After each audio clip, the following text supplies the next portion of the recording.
सलील देशमुखांच्या राजीनाम्यानंतर आता बैठक बोलावण्यात आली। अनिल देशमुखांच्या घरी जिल्ह्यातील नेत्यांची बैठक आहे। सलील देशमुख यांच्या मनधरणीचे प्रयत्न सुरू आहेत। सलील देशमुख अजित पवारांकडे जाणार नाही। पवारांच्या राष्ट्रवादीचे प्रवीण कुंटे पाटील यांनी हे वक्तव्य केलेले आहे।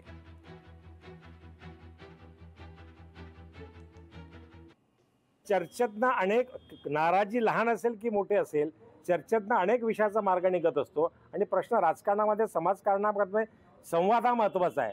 आणि कालपासून आम्ही पुन्हा संवाद साधायला सुरुवात केली। आतापर्यंत संवाद सुरूच होता, पण किंवा जर काही छोट्या मोठ्या घटना घडल्या असतील तर त्या संदर्भामध्ये ती नाराजी दूर करून पुन्हा नव्या ताकदीने त्यांना पुन्हा पक्षामध्ये सक्रिय करण्याचं काम आम्ही जिल्हाध्यक्ष म्हणून निश्चितपणे मी करणार। एवढंच मला या ठिकाणी माझं मत मांडायचं आहे। पवार साहेबांवरती निष्ठा ठेवून काम करणारा तरुण चेहरा आहे। ज्या वेळेला आमचा पक्ष संकटामध्ये होता त्या वेळेला जिल्ह्याच्या राजकारणामध्ये आमच्या पक्षाला मजबूती करण्याचं काम सलील देशमुखांनी केलं। त्यामुळे कुठेतरी त्यांच्या संदर्भामध्ये ते दुसऱ्या पक्षात जातील अशा प्रकारच्या राजकीय वावड्या उठवणं मला असं वाटतं त्यांच्यावर अन्याय करणारी बातमी आहे असं मला या ठिकाणी वाटतं।